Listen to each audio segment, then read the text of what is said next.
ঠিক আছে তো পূর্ণতা? তখনই বাতাসের শাঁ শাঁ শব্দ শুনতে পাই ইফতিয়ার। সেই শব্দের সাথে ভেসে আসে বৃষ্টির কণ্ঠস্বর।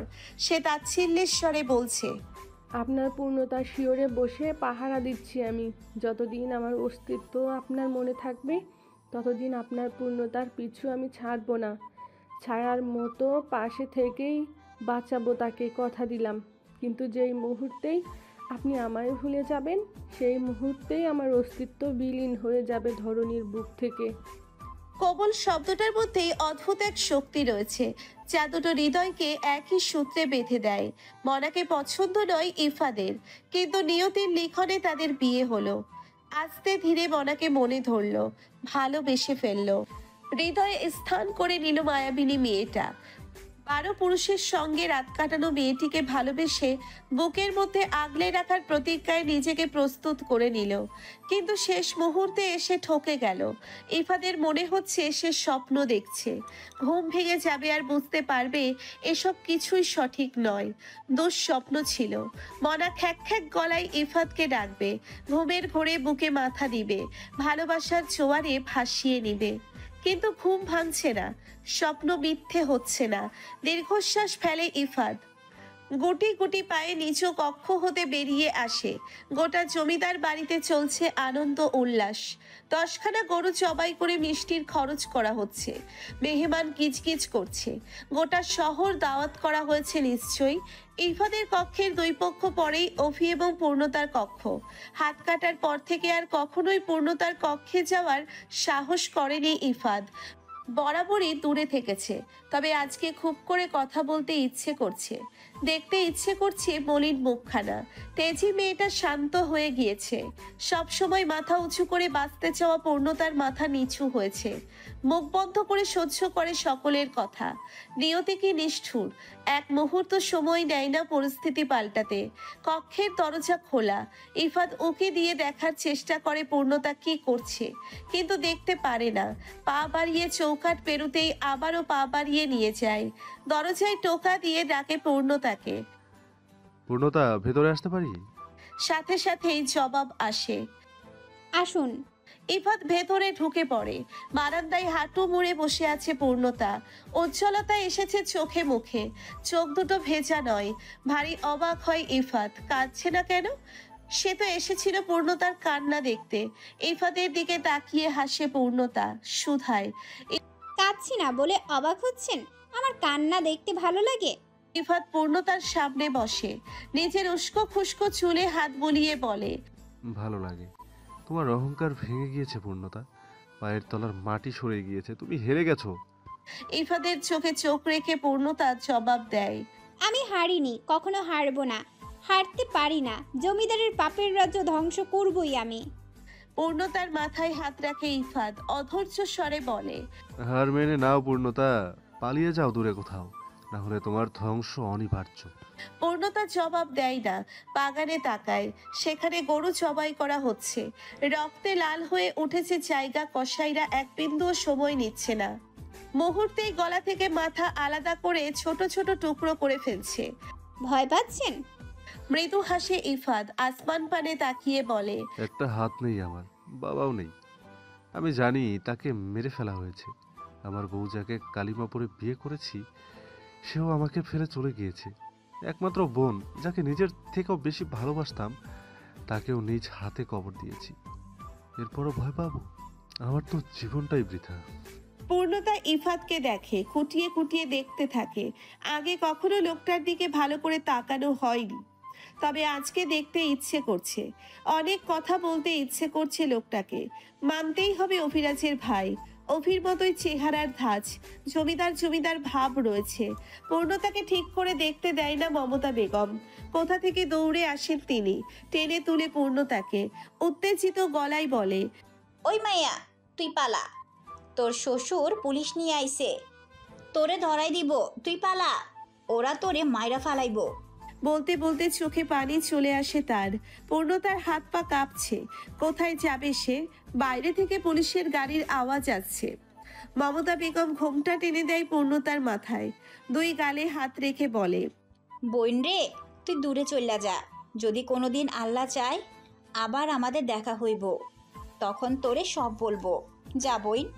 খবরদার বাপের বাড়ি যাবি না, ওনারা তোরে ওইখান থেকে ধইরা আনবো। মমতা পূর্ণতার অনুমতি না নিয়েই টানতে টানতে নিয়ে যেতে থাকে বাড়ির পেছনের দিকে। ইফা তো পেছন পেছন যায়। ইতিমধ্যেই জমিদারের হাঁক ডাক শোনা যাচ্ছে। পূর্ণতাকে বসার ঘরে নিয়ে যেতে বলা হচ্ছে। কমলা থরথর করে কাঁপতে কাঁপতে পূর্ণতার কক্ষের পানে ছোটে। আগে থেকে একদম আন্দাজ করতে পারেনি তিনি এখন কি করে বাঁচাবে পূর্ণতাকে, কি করেই বা খবর দিবে ইফতিয়ার চৌধুরীকে। মমতা বেগম আঁচলে লুকিয়ে রাখা চাবি দ্বারা দরজা খোলে। পূর্ণতার গালে হাত রেখে ছলো ছলো নয়নে তাকায়। আল্লাহ তোকে ভালো করুক। ভালো থাকিস পূর্ণতা, আফসোস রাখিস না।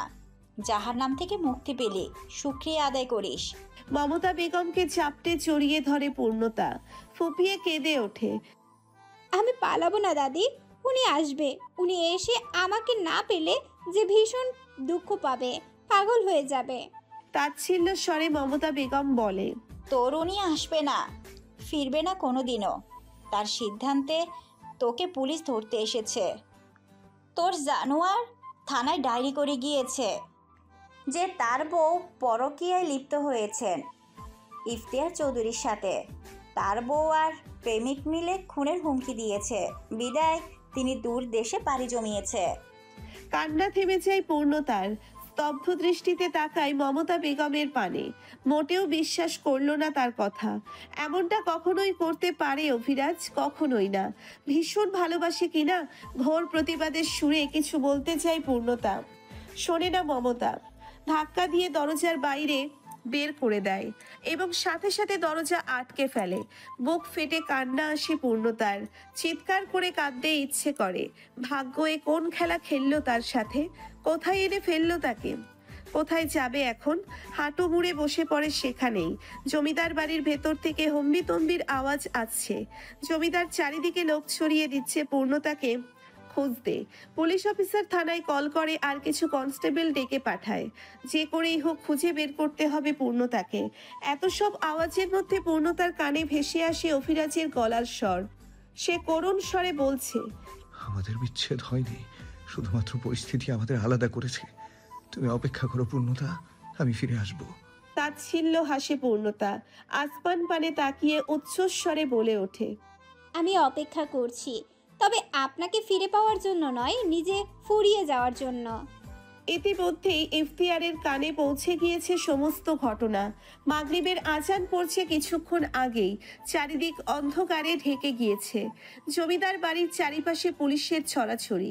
গোটা এলাকায় জমিদারের লোকজন ছোটাছুটি করে খুঁজে চলেছে পূর্ণতাকে। গলা শুকিয়ে আসে ইফতিয়ারের। হারানোর ভয় বুকের ভেতর দানা বাঁধে। থরথর করে কেঁপে ওঠে হাত পা। কান্না পাচ্ছে ভীষণ। অবাক হয় ইফতিয়ার। মিষ্টির মরে যাওয়ার খবরও তাকে এতটা কষ্ট দেয়নি, অথচ পূর্ণতাকে দেখতে পারবে না ভাবলেই হৃদয়ে রক্তক্ষরণ হচ্ছে। পূর্ণতা মরে গেলে বোধহয় ইফতিয়ার চৌধুরীকে এক সেকেন্ডও বাঁচানো যাবে না। ইফতিয়ার চোখ বন্ধ করে, মিষ্টিকে ডাকে মনে মনে, মিষ্টি আমাকে পূর্ণতার খোঁজ জানিয়ে দাও। কোথায় আছে আমার পূর্ণতা, কি অবস্থা আছে? মিষ্টি বোধহয় খিলখিল করে হেসে উঠল, দুষ্টুমির স্বরে বলল, খুঁজে নিন চৌধুরী সাহেব, ভালোবাসার পরীক্ষা দিন। ইফতিয়ার ফুপিয়ে কেঁদে ওঠে। হাঁটু মুড়ে বসে পড়ে রাস্তার মাঝখানে। চিৎকার করে বলে ওঠে, ওকে খুঁজে না পেলে ইফতিয়ার বাঁচবে না। পৃথিবীর কোনো শক্তি ইফতিয়ারকে বাঁচাতে পারবে না। মিষ্টি বোধহয় আহত হলো। কান্না জমল কি আখিতে? করুণ স্বরে বলে উঠল বোধহয়, আমায় ভালোবাসলেন না কেন চৌধুরী সাহেব? আপনার থেকে একটু ভালোবাসা পাবো বলে, আপনার আখিতে মিষ্টি নামের অশ্রু দেখব বলে মৃত্যুকে আলিঙ্গন করলাম। তবুও একটু ভালোবাসা পেলাম না। আমার থেকে অভাগী আর দুটো আছে কি? সমুদ্রের কাছাকাছি ইট সিমেন্ট দ্বারা তৈরি হয়েছে সুন্দর রাজকীয় অট্টালিকা। 1300 জন কর্মচারী তার মাসে তৈরি করেছেন 2 তলা বিশিষ্ট এই অট্টালিকাটি। প্রাসাদের সৌন্দর্যে মুগ্ধ হয়ে অভিরাজ মোটা অঙ্কের টাকা বকশিস দিয়েছেন কর্মচারীদের। এমনকি এই শহরে বসবাসরত সকল মানুষই ইতিমধ্যে প্রাসাদ দেখতে ভিড় জমাচ্ছে। পুরোপুরি তৈরি হওয়ার আগেই প্রাসাদের সৌন্দর্যে মুগ্ধ হচ্ছে সকলেই। প্রাসাদটির সুন্দর একটা নেম প্লেট টাঙানো হয়েছে মেইন গেটের নিকটে। নামখানা অভি ঠিক করেছিল। অভি পূর্ণের শান্তিনিবাস। হাতে কফির মগ, এলোমেলো চুল, পরনে 3/4 প্যান্ট, খালি গা। রাজকীয় মুছ কেটে ফেলেছে কিছুদিন আগেই, দাড়িতে নতুন নকশা এঁকেছে। কাজ সমান বড় চুলগুলো নতুন রূপে কেটেছে। মোট কথা নিজেকে পরিবর্তন করে ফেলেছে জমিদার পুত্র অভিরাজ। কফির মগে ক্ষণে ক্ষণে চুমুক দিচ্ছে, আর কিছুটা দূরে কর্মচারীদের ব্যস্ত ভঙ্গিমায় প্রাসাদে কাজ করার দৃশ্য মনোযোগ সহকারে দেখছে। প্রাসাদের সামনে খনন করা হচ্ছে জমি, সেখানে লাগানো হবে কালো গোলাপ গাছ। ইতিমধ্যেই কিছু গোলাপের চারা চলে এসেছে, আর বাকি চারাগুলো ট্রাক ভর্তি করে আনা হচ্ছে। অভির করা হুকুম, আগামী 2 দিনের মধ্যে পুরো প্রাসাদ সম্পূর্ণ সাজিয়ে গুছিয়ে পরিপূর্ণ করতে হবে। 3য় দিনের মাথায় প্রাসাদে প্রবেশ করবে পূর্ণতা। হ্যাঁ, অভির পূর্ণতা।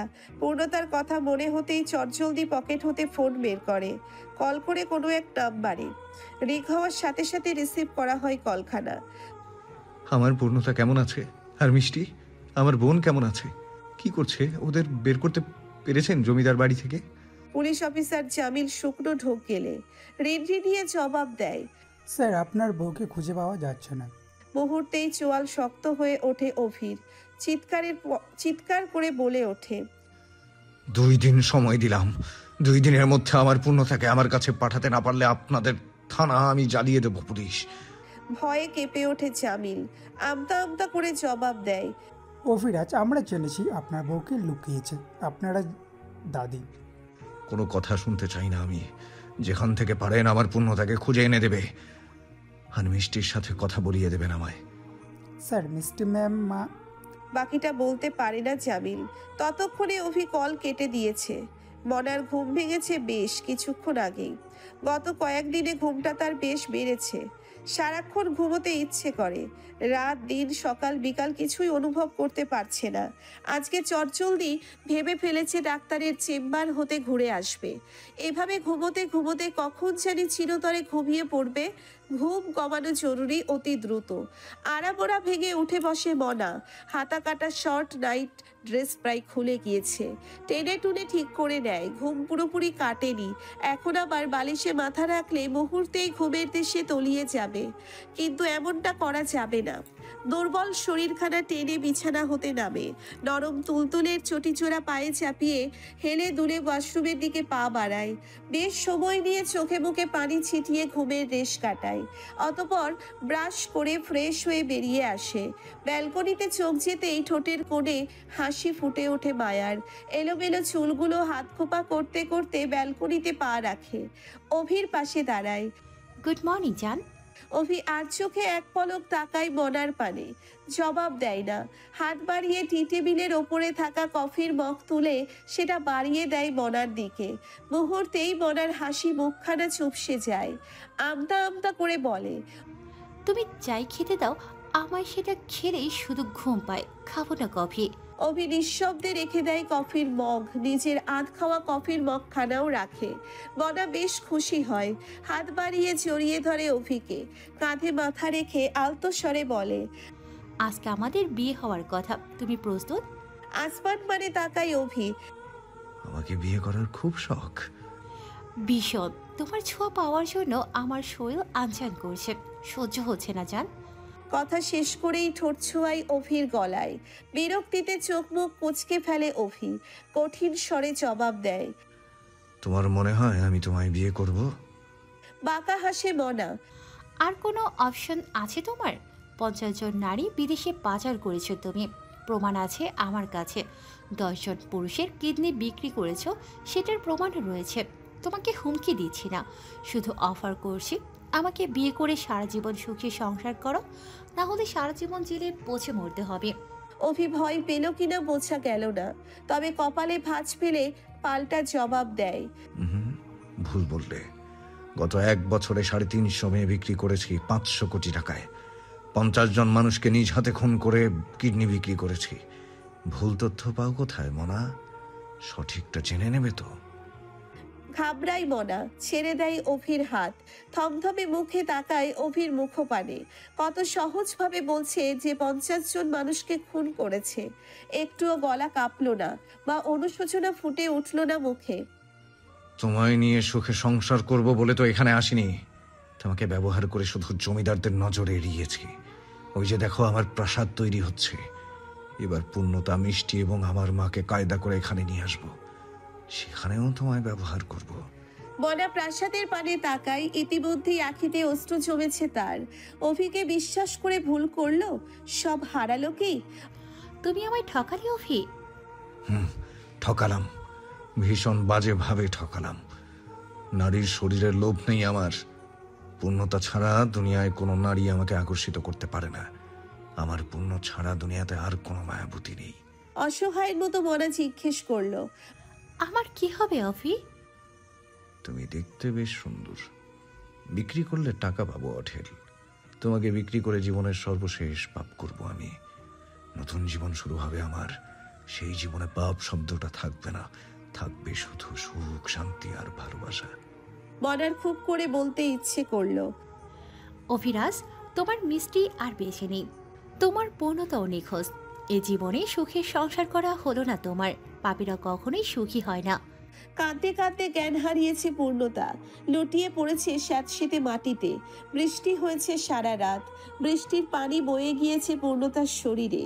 সারা রাত ভিজেছে। ইফতিয়ার সারা রাত খুঁজেছে পূর্ণতাকে। পাগলের মতো কান্না করেছে।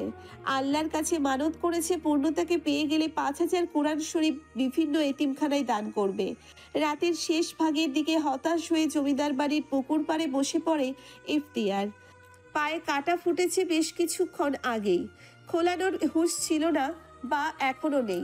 আশাহত ইফতিয়ার পুনরায় বলে ওঠে, হে আল্লাহ, হয় পূর্ণতাকে পাইয়ে দিন, না হলে আমার মরণ দিন। মুহূর্তেই বোধহয় মিষ্টির সামনে দাঁড়ালো ইফতিয়ারের। ধবধবে সাদা পোশাক তার, মুখটা মলিন, উদাস ভঙ্গিমায় বলে, জমিদার বাড়ির পেছনে রয়েছে পূর্ণতা। ইফতিয়ারের ঠোঁটের কোণে হাসি ফুটে ওঠে। কোমর জড়িয়ে ধরে মিষ্টির। এতক্ষণে কেন আসলে না তুমি? আমি খুঁজছিলাম তোমায়। ইফতিয়ারের এলোমেলো চুলগুলো ঠিক করে দেয় মিষ্টি। কাঁধ জড়িয়ে দাঁড় করায়। হাঁটু মুড়ে বসে ইফতিয়ারের ডান পা নিচের কোলে রাখে। সাবধানে খুলে দেয় কাটা। মুহূর্তেই গলগল করে রক্ত গড়িয়ে পড়ে। নিজ ওড়না দ্বারা রক্ত মুছে নেয় মিষ্টি। তারপর ইফতিয়ারের হাত ধরে বলে, চলুন, পূর্ণতার ভীষণ কষ্ট হচ্ছে। ইফতিয়ার সভ্য ছেলের মতো মিষ্টির পায়ে পা মিলিয়ে হাঁটতে থাকে। অভিরাজের হাতে পূর্ণতাকে তুলে দিয়ে আমি দূরে কোথাও চলে যাবো মিষ্টি। এভাবে বাঁচতে পারছি না আমি। তুমি থাকবে তো আমার সাথে? আলতো হাসে মিষ্টি। আহারে জীবন, বাঁচতে চাইলাম আপনার সাথে, বাঁধতে চাইলাম ঘর। সুখের মুখটা দেখলাম কেবল, হায় দেহ খানা করে দিল পর। মিষ্টির কথা বুঝতে পারে না ইফতিয়ার। ফের প্রশ্নও করে না। করতে চেয়েছিল, কিন্তু ততক্ষণে তারা পৌঁছে গেছে পূর্ণতার কাছে। ছোট ছোট গাছপালা ঢেকে ফেলেছে পূর্ণতাকে। মাথা পড়েছে কাদার স্তূপে। ইফতিয়ার পূর্ণতার সামনে হাঁটু মুড়ে বসে পড়ে। শরীরে হাত দিতে গিয়েও ইতস্তত বোধ করছে। ঘাড় বাঁকিয়ে তাকায় মিষ্টির পানে। মনে পড়ে মিষ্টির ডায়েরিতে লেখা কিছু কথা। জানেন চৌধুরী সাহেব, পূর্ণতার প্রতি আপনার দুর্বলতা আমার সহ্য হয় না। মাঝে মধ্যে চিন্তা করি, যদি কখনো পূর্ণতাকে ছুঁয়ে দেন, আমি বাঁচব তো? যার দিকে আপনি তাকালে আমার নিঃশ্বাস আটকে আসে, তাকে আপনি ছুঁয়ে দিলে আমি বাঁচব না।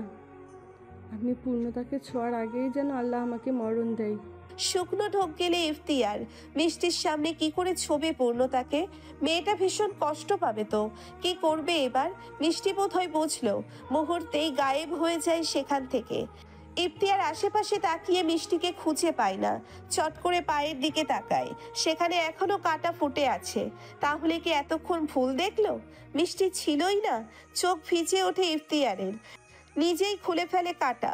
আসমান পানে তাকিয়ে বিড়বিড় করে বলে, আহারে জীবন, বাঁচতে চাইলাম তোমার সাথে, বাঁধতে চাইলাম ঘর। স্বপ্ন দেখলাম পাহাড় সমান, হায় তুমিই করে দিলে পর। গভীর ভাবনায় বিভোর মনা। হিসাব মিলছে না।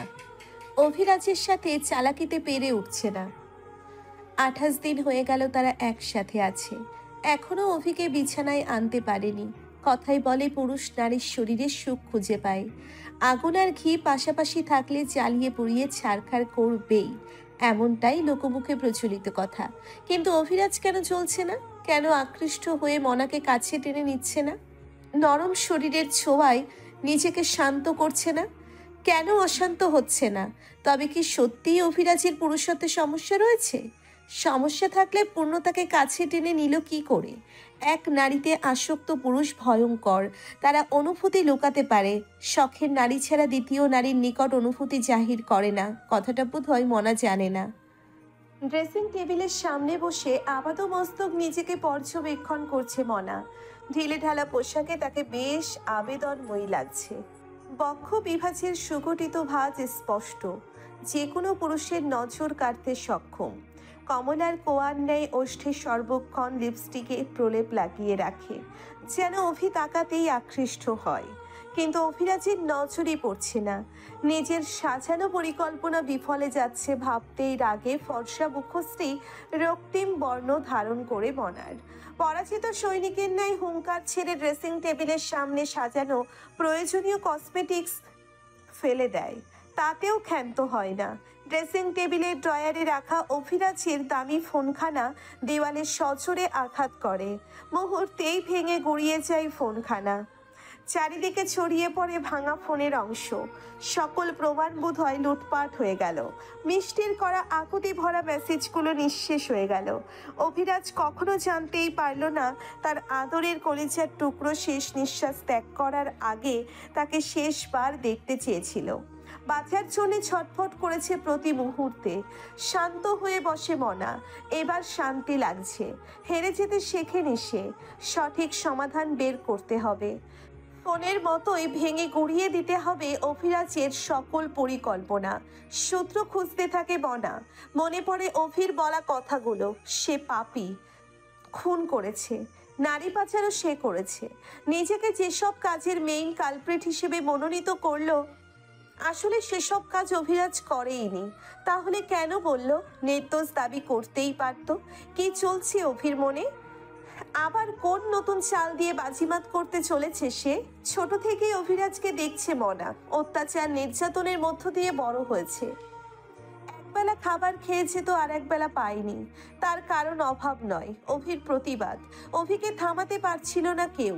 জমিদারদের দীর্ঘদিনের ব্যবসায়ের বিরুদ্ধে রুখে দাঁড়িয়েছিল অভি এবং তার মা অনামিকা বেগম। ছোট্ট অভিরাজ বাবা দাদার মাথার উপর দিয়ে ছড়ি ঘুরিয়ে চলেছিল দিনের পর দিন। অতঃপর জমিদার সাহেবের কুটিল বুদ্ধির প্রবলে অভির চোখের সামনেই তার মাকে অপবাদ দেওয়া হলো। মুখে চুনকালি লাগিয়ে জমিদার বাড়ি থেকে বের করে দেওয়া হয়েছিল। পরকীয়ার অভিযোগে অভিযুক্ত করা হয়েছিল অনামিকাকে। অভি তার মায়ের সাথে চলে যেতে চাইলেই তাকে আটকায় মনোয়ার। অসহায় অনামিকা বেগমের যাওয়ার মতো কোনো জায়গা ছিল না। মনোয়ারের পা জড়িয়ে কেঁদে কেঁদে নিজেকে নির্দোষ দাবি করেছিল, কিন্তু বিশ্বাস করেনি মনোয়ার। অভি চিৎকার করে কান্না করে বলছিল মায়ের সাথে চলে যেতে চাই। তাকে চিলেকোঠার কক্ষে আটকে রাখে জমিদার বাড়ির প্রহরীগণ। তারপর থেকেই অভিরাজ আর প্রতিবাদ করেনি, যেন প্রতিবাদ শব্দটাকে ভুলেই গিয়েছিল। জমিদার বাড়িতে এমন কোনো পাপকার্য নেই যা করা হতো না। অভি চুপচাপ দেখে যেত। অনামিকা বাড়ি ছাড়ার কিছু ঘন্টা পরেই মনোয়ার নতুন বউ বাড়ি তোলে। বউ বিয়ে সম্পর্কে তখন অভির জ্ঞান ছিল। চুপচাপ অভিরাজ পড়াশোনার বাইরে কোনো দিকেই মন দিত না। অতঃপর বছর ঘুরতে না ঘুরতেই মনোয়ারের দ্বিতীয় স্ত্রীর কোল আলো করে জন্ম নেয় মিষ্টি। মা চলে যাওয়ার পরে সেই দিনই হেসেছিল অভি। ছোট্ট বোনটাকে বুকে জড়িয়ে গোটা জমিদার বাড়ি হেঁটেছিল। নারীর প্রতি ঝোঁক কখনোই ছিল না তার। সুন্দরী সুন্দরী নারীদের মধ্যরাতে অভির রুমে ঢুকিয়ে দিতেন জমিদার সাহেব, কিন্তু অভি তাদের দিকে ফিরেও তাকাতো না। ঠিক এই কারণেই অভিকে মনা এত ভালোবাসে। মানতেই হবে জমিদার বাড়ির একমাত্র শুদ্ধ পুরুষ। মনার মনে পড়ে পূর্ণতার সেই জোর গলায় বলা কথাগুলো। গোটা জমিদার বাড়ির একমাত্র শুদ্ধ পুরুষ আমার এমপি সাহেব। কথা সত্যিই তাই। পূর্ণতা ভাগ্যবতী, কপাল করে শুদ্ধ পুরুষকে পেয়েছে। তবে আবার পূর্ণতা অভাগ্যবতীও, কপাল দোষে শুদ্ধ পুরুষকে হারিয়েছে। প্রাণ থাকতে মনা অভিপূর্ণকে এক হতে দেবে না। প্রচণ্ড তেষ্টায় গলা শুকিয়ে আসে মনার। খাটের পাশে টি টেবিলের ওপরে থাকা পানির গ্লাস হাতে তুলে ঢকঢক করে গিলে ফেলে। অতঃপর মিনিট পাঁচেক পরেই ঘুমে চোখ ভেঙে আসে। বসে থাকা কষ্টকর হয়ে পড়ে। কোনো রকমে হেলে দুলে হেঁটে খাটের নিকট এসে শুয়ে পড়ে। পরপরই ঘুমের অতল গভীরে তলিয়ে পড়ে। চোখ বন্ধ করার আগে বিড়বিড় করে বলেছিল, একদম ঠিক কাজ করছো না অভি, এর মাসুল তোমায় দিতে হবে। কালো গোলাপের বাগান পরিচর্যা করা শেষ। অভি পূর্ণের সুখের নিবাস পুরোপুরি তৈরি। অভি ঘুরে ঘুরে দেখতে থাকে পুরো বাড়িটা। কোথাও কোনো ত্রুটি রয়েছে কিনা এটা দেখাই তার মুখ্য বিষয়। তবে এত বড় প্রাসাদে কোনো ভুল দেখতে পায় না। মানতেই হবে কর্মচারীদের নিখুঁত সৃষ্টি এই প্রাসাদ।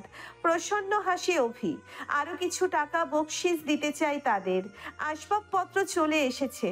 সকল কক্ষ সাজাচ্ছে কর্মচারীরা। তবে মিষ্টির কক্ষ নিচু হাতে সাজানোর উদ্যোগ নেয় অভি। মিষ্টির কক্ষের সামনে বড় বড় আকারে মিষ্টি নামখানা লেখা হয়েছে। কিছু মুহূর্তের মধ্যে নিচু হাতে রুমখানা গুছিয়ে ফেলে অভি। দেওয়ালে বড় করে টাঙিয়েছে মিষ্টি একখানা হাসি মাখা ফটো। ফটোখানার বয়স 2 মাস। বোনের অগোচরে তুলেছিল অভি। আর মাত্র 2 দিন, তারপর মিষ্টি এই রুমে থাকবে। দাও ভাই বলে উচ্চস্বরে ডাকবে। এটা সেটা কিনে দেওয়ার বায়না করবে। কতদিন বোনটাকে দেখা হয় না, কেমন আছে কে জানে। শেষবার যখন কথা হয়েছিল তখন মিষ্টি বলেছিল তার বুকে ব্যথা। অভি তখনই মনোয়ারকে জানিয়েছিল কথাটা। ডাক্তারকে কল করে বাড়িতে যেতে বলেছিল। শিউলি, রেশমা, রিমা তাদের সবাইকে কল করে বলেছিল মিষ্টির খেয়াল রাখতে। মিষ্টির যত্নের বিনিময়ে শিউলির হাতে বেশ অনেকগুলো টাকা গুঁজে দিয়েছিল অভি। মনা অভির ফোনখানা নিয়ে নিয়েছে। শতবার চাওয়ার পরেও ফেরত দেয় না। অভিরও কিছু করার ছিল না মেনে নেওয়া ছাড়া। একটা সুখের দিনের জন্য মানুষ কতগুলো দুঃখ দিন কাটিয়ে ফেলে, অভিও তাই করেছে। বাকি জীবন সুখে কাটাবে বলে কিছুদিন নিজের সহ প্রাণপ্রিয় স্ত্রী এবং কলিজার টুকরো বোন অসুখে জীবন অতিবাহিত করেছে।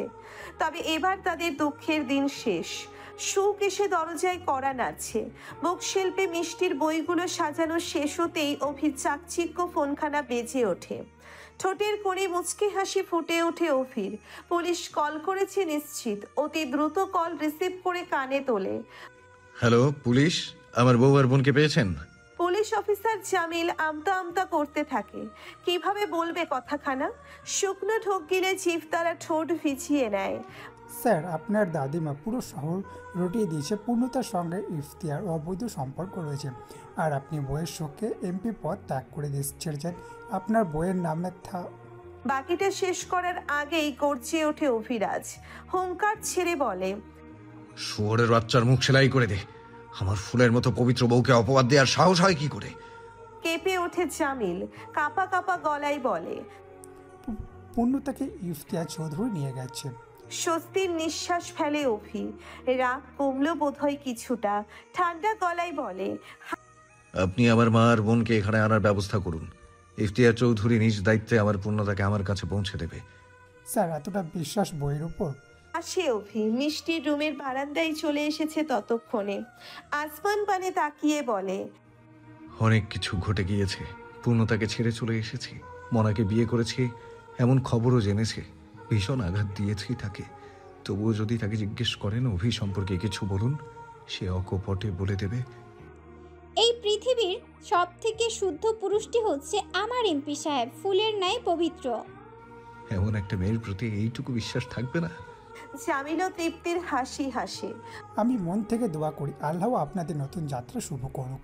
পূর্ণতার জ্ঞান ফিরেছে দীর্ঘক্ষণ হলো। চোখ খুলেই ইফতিয়ারের কাছে আবদার করেছে, আমাকে আমার স্বামীর কাছে দিয়ে আসুন। ইফতিয়ার কথা দিয়েছে খুব তাড়াতাড়ি পূর্ণতাকে তার স্বামীর কাছে পৌঁছে দিবে। এই মুহূর্তে তারা দাঁড়িয়ে আছে চৌধুরী বাড়ির সামনে। ইসমাইল চৌধুরী পথ আটকে দাঁড়িয়েছে। ভেতরে ঢুকতে দিচ্ছে না এবং কিছুতেই ঢুকতে দিবে না। ইফতিয়ার, মেয়েটিকে পুলিশের কাছে দিয়ে দাও। গম্ভীর কণ্ঠস্বর তার। এতটা গম্ভীর বাবাকে কখনোই দেখেনি ইফতিয়ার। পূর্ণতা ইফতিয়ারের পেছনে লুকিয়েছে। পুলিশ ধরলে তাকে বাঁচতে দিবে না। জমিদারদের নিকট দিবে বা পতিতালয়ে দিয়ে আসবে। জমিদারদের কুটিল বুদ্ধি সম্পর্কে বেশ অবগত পূর্ণতা, কিন্তু ইফতিয়ার তো অবগত নয়। সে যদি সত্যিই পুলিশে দিয়ে দেয়? কলিজা কেঁপে ওঠে পূর্ণতার। মনে মনে আল্লাহকে ডাকতে থাকে। ইফতিয়ার বাবার চোখে চোখ রেখে বলে,